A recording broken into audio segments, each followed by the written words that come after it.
ஏற்கனவே தமிழ்நாட்டில் 4 சட்டப்பேரவை உறுப்பினர்கள் இருக்கிறார்கள். அதை எப்படியாவது அதிகப்படுத்த வேண்டும் என்று பாஜக அனைத்து வகையிலும் முயற்சி பண்ணுகிறது. தேர்தல் முறைகேடுகள், SIR எல்லாவற்றையும் பயன்படுத்தி அவர்கள் முயன்று கொண்டிருக்கிறார்கள். நாம் இந்த 4 இடங்களை கூட இல்லாமல் செய்ய வேண்டும்.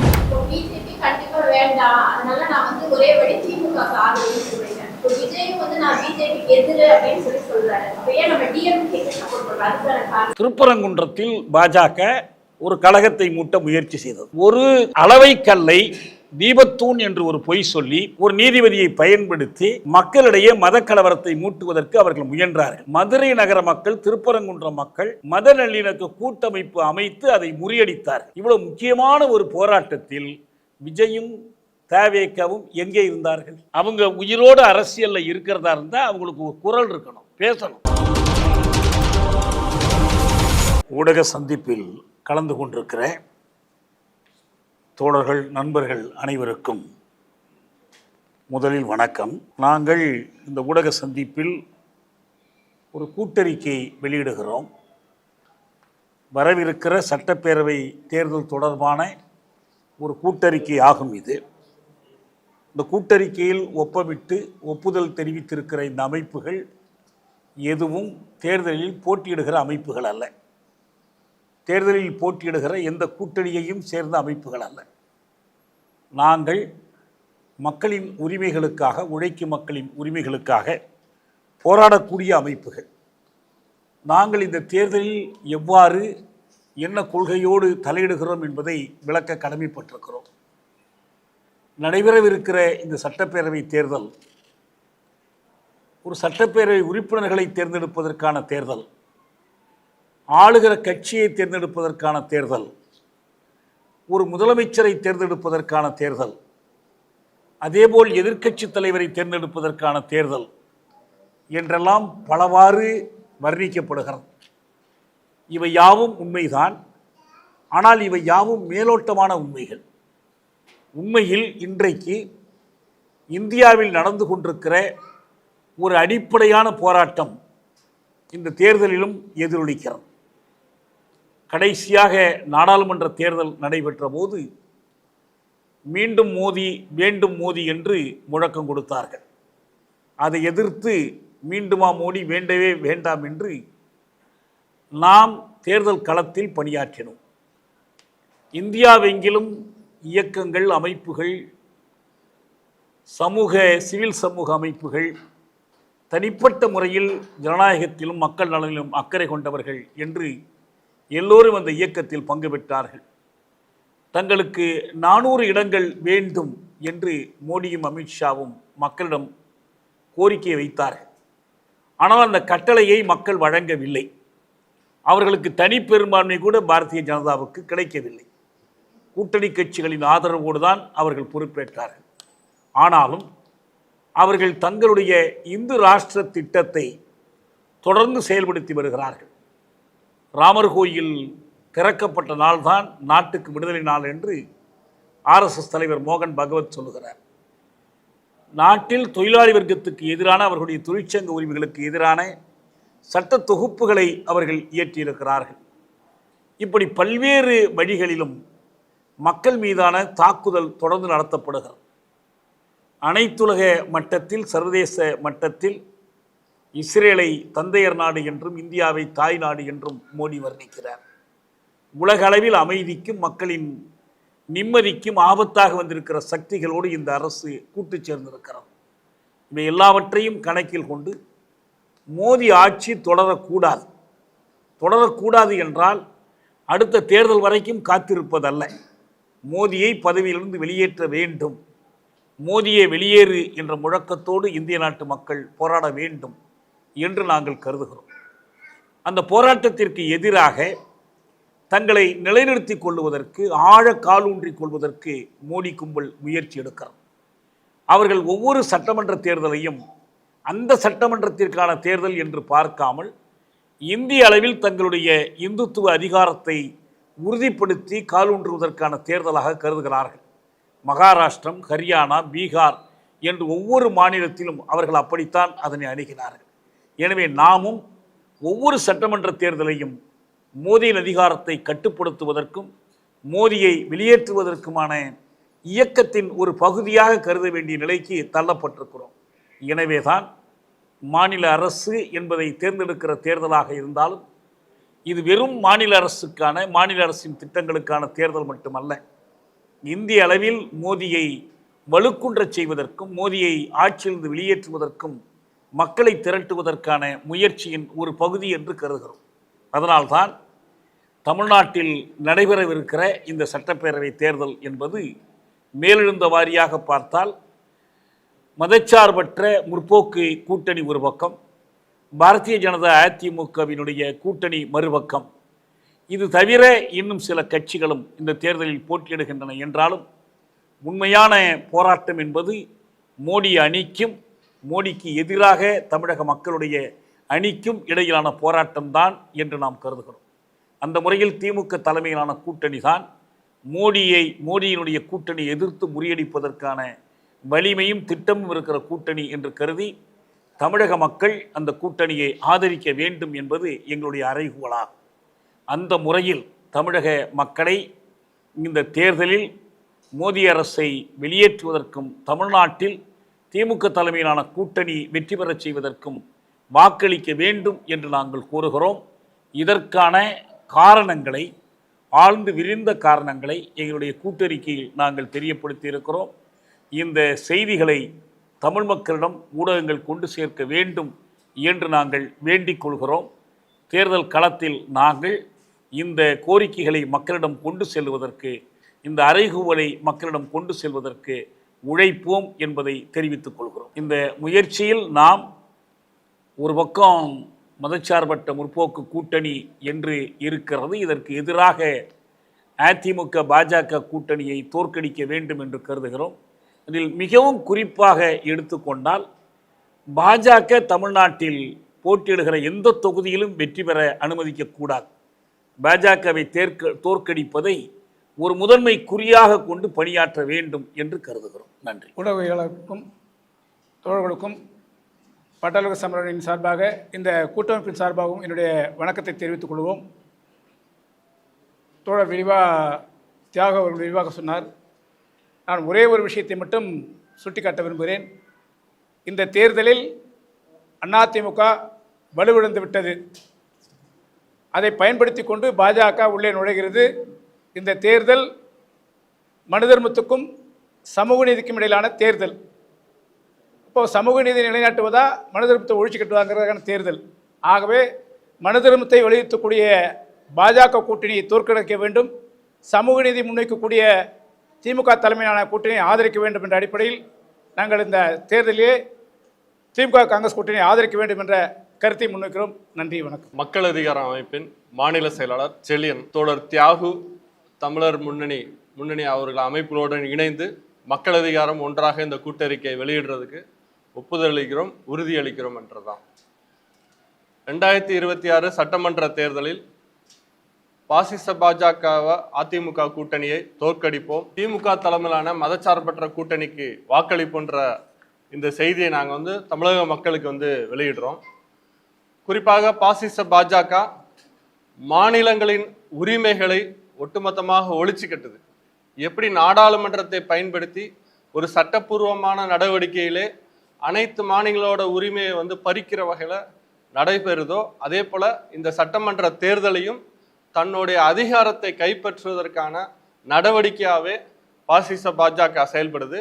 அதுக்கு ஆதரவாக தான் இங்கே அதிமுக கூட்டணியை இணைத்து கொண்டும் இன்னும் பாமக பல்வேறு கட்சிகளை இணைத்து கொண்டும் மாநில அதிகாரத்தை கைப்பற்றுவது என்பதுதான் அவர்களோட நோக்கமாக இருக்குது.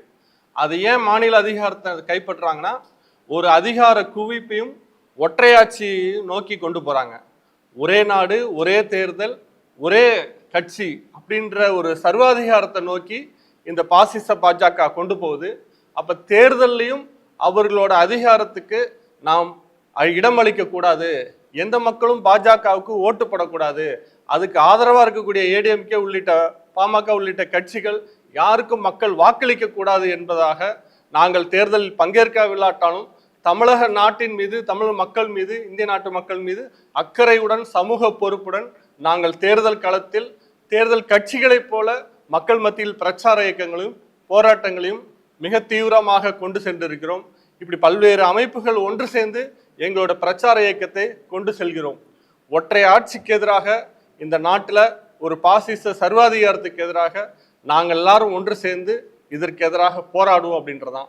ஒரு சட்டப்பூர்வமான வழியிலே ஒரு பாசிசத்தை அமுல்படுத்தக்கூடிய ஆர்எஸ்எஸ் பாஜக இந்த கும்பல் அம்பானி அதானி அவர்களோட நலனுக்காகவே இந்த ஒட்டுமொத்த நாட்டில் இருக்கக்கூடிய விவசாயிகள், தொழிலாளர்கள், சிறு உற்பத்தியாளர்கள், தேசிய முதலாளிகள் உட்பட பல பேர் வாழ்வாதாரத்தையும் ஒழித்து கட்டுறார்கள். அவர்களோட நலன் தான் முக்கியமானதுன்னு பேசுறாங்க. இப்போ கூட இந்த கேஸ் தட்டுப்பாடு, பெட்ரோல் தட்டுப்பாடு விஷயத்துல கூட பெரும் முதலாளிகளோட நலன் தான் முக்கியமா இருக்கு. அதானி அம்பானியோட நலன் தான் முக்கியமா பாக்குறாங்க. சாதாரண ஒரு டீ கடை மக்கள் இவங்களோட நலன்லாம் எதுவுமே பார்க்கறது கிடையாது. அப்ப உள்நாட்டில் இருக்கக்கூடிய உற்பத்தி ஆகக்கூடிய எண்ணெய் வளங்களை அதானி கொடுக்குறாங்க, வெளிநாட்டுல இருந்து இறக்குமதி ஆகக்கூடிய எண்ணெய் வளங்களை அதானி கையில கொடுக்குறாங்க. அப்ப சாதாரண மக்களுக்கு அரசே அதை எல்லாத்தையும் அரசுடைமையாக்கி மக்களுக்கு எப்பவும் தட்டுப்பாடு இல்லாம வழங்கணுன்ற அந்த கொஞ்சம் எண்ணம் கூட இல்லை கிடையாது.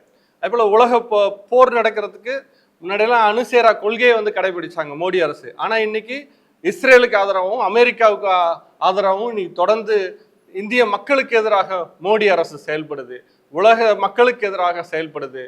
எந்த மக்கள்லாம் போர்னால் பாதிக்கப்படுதோ அதுக்கு எதிராக இந்திய அரசு, மோடி அரசு செயல்படுது. அதற்கு எதிராக இந்த கூட்டமைப்புகளும் மக்கள் அதிகாரம் தொடர்ந்து கண்டிச்சு போராடும். இந்த தேர்தல் பிரச்சாரத்தில் ஒரு ஓட்டு கூட பாசிச பாஜகவுக்கு அதோட கூட்டணிக்கு விழாத அளவுக்கு எங்களோட பிரச்சார நடவடிக்கைகள் இருக்கும். தோழர்கள் சொன்னது போல பாசிச பாஜக எங்க நேரடியாக போட்டியிடுதோ அங்க எங்களோட பிரச்சார இயக்கத்தை தீவிரமாக செய்வோம் என்பதை கேட்டுக்கொள்கிறோம். நன்றி. சாரமாக இந்த நடந்து முடிந்த இந்த ஆட்சியிலே நிறைகள் மட்டும்தான் இருக்கிறதா, குறைகளே இல்லையா? நடந்து முடிந்த ஆட்சி என்பது விமர்சனங்கள் இருக்கிறதா இல்லையா என்ற புள்ளியிலிருந்து இந்த தேர்தலை அணுகக்கூடாது. இது பாசிச பாஜக அவர்கள் தமிழ்நாட்டிற்குள் நுழைந்து ஆட்சி அமைப்பதை நாம் அனுமதிப்பதா கூடாதா? பாசிசம் வலுப்பட்டு விடுவதா, பாசிசம் வலுக்குன்றுவதா? இந்த புள்ளியிலிருந்து தேர்தலை அணுக வேண்டும் என்று இந்த ஆட்சியில் பல்வேறு கோரிக்கைகளை வைத்து போராடிய பிரிவினர் இருக்கிறார்கள். தொழிலாளர்கள், ஒடுக்கப்பட்ட மக்கள் இருக்கிறார்கள். அவர்கள் கூட இந்த தேர்தலுக்கு பிறகும் நாம் போராட வேண்டிய தேவை இருக்கிறது. ஆனால் ஒரு பாசிச பாஜக அதிமுக கையில் நம்முடைய தமிழ்நாட்டை ஒப்படைத்து விடக்கூடாது என்ற அடிப்படையில் இந்த தேர்தலிலே திமுக தலைமையிலான மதசார்பற்ற கூட்டணிக்கு வாக்களிக்க வேண்டும் என்று நாங்கள் வலியுறுத்துகிறோம். தமிழ் மக்களை வேண்டி கேட்டுக்கொள்கிறோம். குறிப்பாக ஜனநாயக ஆற்றல்கள், தமிழ்நாட்டில் பாசிசத்தை எதிர்த்து போராடி கொண்டிருக்கக்கூடிய இயக்கங்கள், அமைப்புகள், சிவில் சமூகங்கள், அவர்கள் பாஜக இல்லாத சட்டப்பேரவை, ஏற்கனவே தமிழ்நாட்டில் 4 இடங்களில் 4 சட்டப்பேரவை உறுப்பினர்கள் இருக்கிறார்கள். எம்எல்ஏ பாஜக எம்எல்ஏக்கள் இருக்கிறார்கள். அதை எப்படியாவது அதிகப்படுத்த வேண்டும் என்று பாஜக அனைத்து வகையிலும் முயற்சி பண்ணுகிறது. தேர்தல் முறைகேடுகள், SIR எல்லாவற்றையும் பயன்படுத்தி அவர்கள் முயன்று கொண்டிருக்கிறார்கள். நாம் அந்த 4 பேரையும், இந்த 4 இடங்களை கூட இல்லாமல் செய்ய வேண்டும். தமிழ்நாடு சட்டப்பேரவை என்பது பாஜக இல்லாத சட்டப்பேரவை. ஒருவருக்கு கூட எப்படி 40 மக்களவை உறுப்பினர் தொகுதியில் 40 பாஜக இல்லை, தமிழ்நாட்டிலே பாஜக இல்லை, அதாவது 40 0 என்ற நிலை ஏற்பட்டது. அதே போல இந்த 234 இடங்களிலும் அவர்கள் குறிப்பாக போட்டியிடக்கூடிய 27 இடங்களிலும் பாஜக தோற்கடிக்கப்பட வேண்டும். அதற்கு நாம் எல்லோரும் குறிப்பாக ஒரு முயற்சி செய்து அவர்களை தோற்கடிக்க வேண்டும் என்பதை ஒரு அறைகூவலாக இந்த பத்திரிகையாளர் சந்திப்பு வழியாக நாங்கள் முன்வைக்கிறோம். ஏதாரும் கேள்விகள் இருந்தால் நீங்கள் கேளுங்கள், சொல்கிறோம்.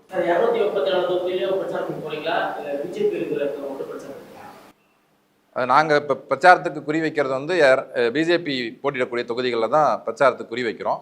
இப்போ இந்த பங்கு பெற்ற இயக்கங்கள் பல மாவட்டங்கள்ல இருக்காங்க. அப்போ சில மாவட்டங்களில் பிஜேபி போட்டியிடாத இடங்கள்ல அங்கங்கே அவங்க மற்ற தொகுதிகளையும் பிரச்சாரத்தில் ஈடுபடுறாங்க.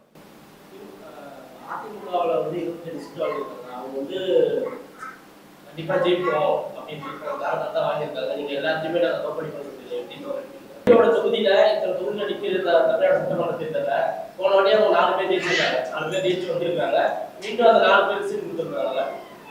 அவங்களோட தொகுதியில அவங்க கொஞ்சம் கரெக்ட் எம்எல்ஏ இருக்கிறதுனால அவங்க தொகுதியில கொஞ்சம் பவரா இருப்பாங்க. நீங்க அந்த 4 பேரும் எப்படி உங்களோட பிரச்சாரங்களை எப்படி முன்னிறுத்தி எப்படி தோற்கடிப்பீங்கன்னு கேட்கிறேன். பாரதிய ஜனதா கட்சியோடு கூட்டு சேர்ந்திருக்கிற அதிமுக, மற்ற கூட்டணி கட்சிகள் இவை அனைத்தையும் அனைத்து தொகுதிகளிலும் தோற்கடிக்க வேண்டும் என்பதுதான் எங்களுடைய விருப்பம்.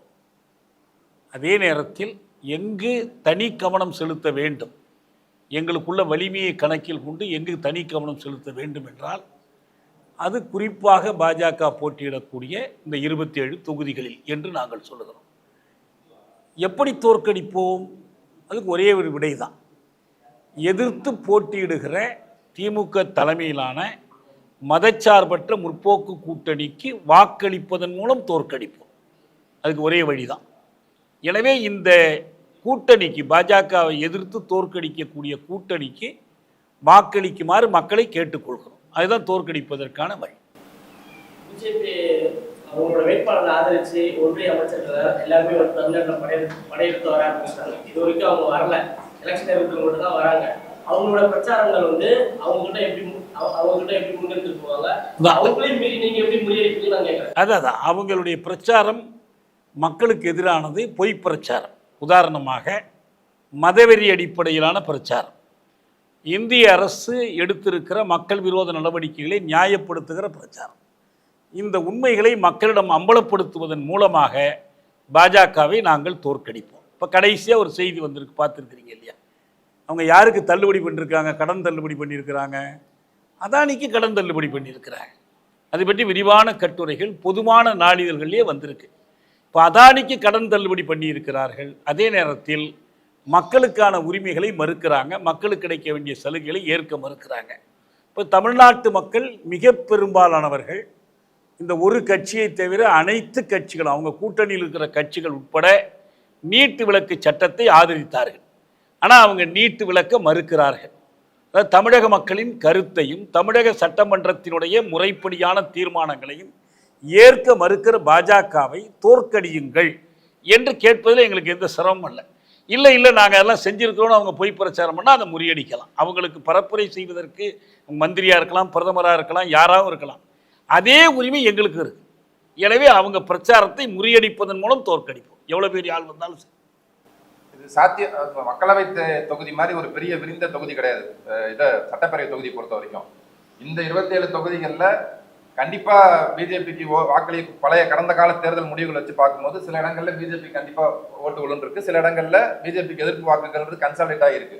இந்த வேவரிங் ஓட்ஸ் சில ஆயிரம் வாக்குகளை கொஞ்சம் தடுமாறி யோசிச்சுட்டு இருக்க வாக்காளர்களை அணுகி நம்ம வந்து மக்களுக்கு ஒன்றும் பூசா நம்ம எடுத்து சொல்லுவோம், கைப்பொண்ணுக்கு கண்ணாடி தேவையில்லைன்ற மாதிரி சிலிண்டர் வேலையில இருந்து கேஸ் வேலையில இருந்து இந்த போர்னால, இந்த அரசாங்கத்தை தவறான கொள்கையினால மோடி ஆட்சி இன்னைக்கு அமெரிக்க சார்பு, யூத சார்பு, அவங்க இஸ்லாமிய எதிர்ப்புன்ற வகையில் நிலைப்பாடு எடுக்கிறாங்க. எந்த காலத்திலையும் இஸ்ரேலோட இந்த அளவுக்கு இந்தியா நெருங்கி போனதே கிடையாது.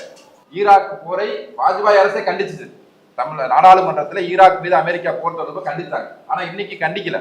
அது கண்டிக்காத விளைவு நமக்கு வந்து எரிவாயு வரல, சிலிண்டர் வரல. எவ்வளவு உங்களுக்கு எல்லாத்துக்கும் தெரியும். சாதாரண சாலையோர கடையில சாப்பிட்றது கூட இன்னைக்கு தோசை 30 ரூபா போடுறாங்க. இப்போ 100 ரூபாய்க்கு குறையாலும் சாப்பிட முடியாது. 7000 ரூபாய்க்கு சிலிண்டர் வாங்கிட்டாங்க. தெருவோர கடையில் வியாபாரம் பண்ணுறாங்க. அவ்வளோ கடை மூடி கிடக்குது. எல்லா இடத்துலையும் வீட்லையும் வந்து சிலிண்டர் கிடைக்காம கிராமப்புறங்களில் விறகு வச்சு எரிக்கலாம்னு பார்க்குறாங்க. இவங்க தான் காரணம், இந்த ஆட்சி தான் காரணம். நமக்கு நிதி கொடுக்கறதுல இருந்து கடன் பிரச்சாரம் பண்ணுறாங்க, அது கூட மத்திய அரசு தான் காரணம். நாளைக்கு அவங்க ஆட்சிக்கு வந்தாங்கன்னா கீழடி, சிவகலை, மயிலாடும்பாறை இந்த தொழில் அகலங்கள்லாம் மூடிடுவாங்க. ஏற்கனவே வச்ச அறிக்கை அவங்க ஒத்துக்கல. தமிழ்நாட்டுக்கு எதிரான கட்சி பிஜேபின்றது ஒன்றும் தமிழ்நாட்டு மக்களுக்கு வந்து ஒன்றும் அதில் பெரிய இப்போ மோடி வந்து 2014 அவருடைய பிரச்சாரம் தோல்வி அடைஞ்சிச்சு, 16 தோல்வி அடைஞ்சிச்சு, 19 தோல்வி அடைஞ்சிச்சு, 21 தோல்வி அடைஞ்சிச்சு, 24 தோல்வி அடைஞ்சிச்சு. இது வரைக்கும் மோடி, அமித்ஷா தமிழ்நாட்டில் வெற்றி பெறல. இத்தனை தேர்தலில் இந்த தேர்தலையும் அவங்க வெற்றி பெற முடியாது. அதனால இது ஒரு இலகுவான, கண்டிப்பா பிஜேபி வந்து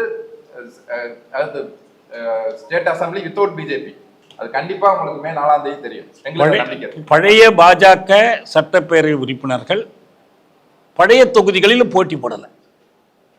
வானதி தெற்கிலிருந்து வடக்குக்கு போயிட்டாங்க. நயினார் நாகேந்திரன் நெல்லையை விட்டு சாத்தூருக்கு போயிட்டார். யாருக்கும் அவங்களுக்கே மக்கள்கிட்ட போய் திரும்ப வாக்கு கேட்க முடியும் என்ற நம்பிக்கை இல்லை. தேர்தல் மோசடிகளையோ வேறு வழிகளையோ நம்பித்தான் அவங்க ஜெயிக்க பார்க்கிறாங்க. அதை முறியடித்தால் நிச்சயமா வெற்றி பெற முடியும்.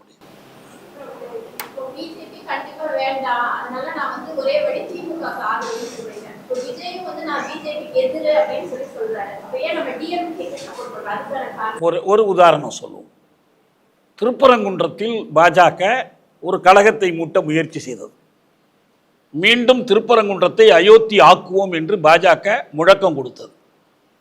ஒரு அளவை கல்லை தீபத்தூண் என்று ஒரு பொய் சொல்லி ஒரு நீதிபதியை பயன்படுத்தி மக்களிடையே மத கலவரத்தை மூட்டுவதற்கு அவர்கள் முயன்றார்கள். மதுரை நகர மக்கள், திருப்பரங்குன்றம் மக்கள் மத நல்லிணக்க கூட்டமைப்பு அமைத்து அதை முறியடித்தார்கள். இவ்வளவு முக்கியமான ஒரு போராட்டத்தில் விஜயும் தவேகவும் எங்கே இருந்தார்கள்?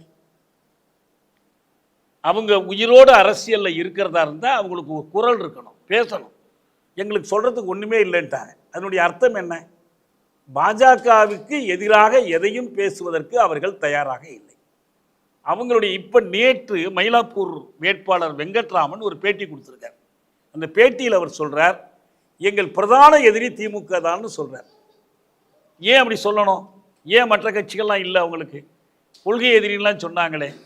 அதனால் உண்மையிலேயே பாஜகவை எதிர்த்து நம்பகமான சக்தியாக இந்த கட்சி எதுவும் இல்லை. அதுதான் உண்மை. நேற்று வந்து சென்னையில் 2 இடத்துல பிரச்சாரம் பண்ணிட்டு இருந்தாரு தாமிக தலைவர் விஜய். வில்லிவாக்கம், டி நகர், முத்திரகன் சாலையில். வில்லிவாக்கத்தில் பர்மிஷன் கிடைச்சிருச்சு, முத்திரகன் சாலையில் பர்மிஷன் கிடைக்கல. அப்போ அவங்க என்ன சொன்னாங்கன்னா, ஆதவர்ஜன் என்ன சொல்றாருன்னா, 1 மணி நேரம் தான் டைம் கொடுத்தாங்க, அதுக்குள்ள நான் சென்னைக்கு இங்கிருந்தா நாங்கள் அங்கே போக முடியாது, எங்களுக்கு வந்து கட்டுப்பாடு நிறைய விதிக்கிறாங்க, இதுக்கெல்லாம் காரணம் திமுக தான் அப்படின்னு சொல்லுவாங்க. இப்போ அது அவங்க பிரச்சனையே, அது அவங்க தீர்த்துக்கணும். நாங்கள் இந்த இடத்துல ஞாயிற்றுக்கிழமை கூட்டம் ஏற்பாடு பண்ணோம். எங்களுக்கு மக்கள் அதிகாரம் ஏற்பாடு பண்ண கூட்டத்துக்கு அனுமதி மறுத்துட்டாங்க. இதுக்கு ஸ்டாலின் தான் காரணம், திமுக தான் காரணம்னு பேசிட்டுக்கல என்ன அர்த்தம் இருக்குது? எது காரணமாக இருந்தாலும் அந்த காரணத்தை களையணும், அனுமதி வாங்கணும், உரிமை வேணும். எந்த கட்சிக்கும் முறையான கட்டுப்பாடுகளுக்கு உட்பட்டு பிரச்சார உரிமை மறுப்பதை நாங்கள் ஆதரிக்கலை. அது பாஜகவே ஆனாலும் அவங்களுக்கும் பரப்புரை உரிமை இருக்குது, தாராளமாக பரப்புரை செய்யட்டும். ஆனால் இந்த தேர்தல் என்பது அதை பற்றியது அல்ல.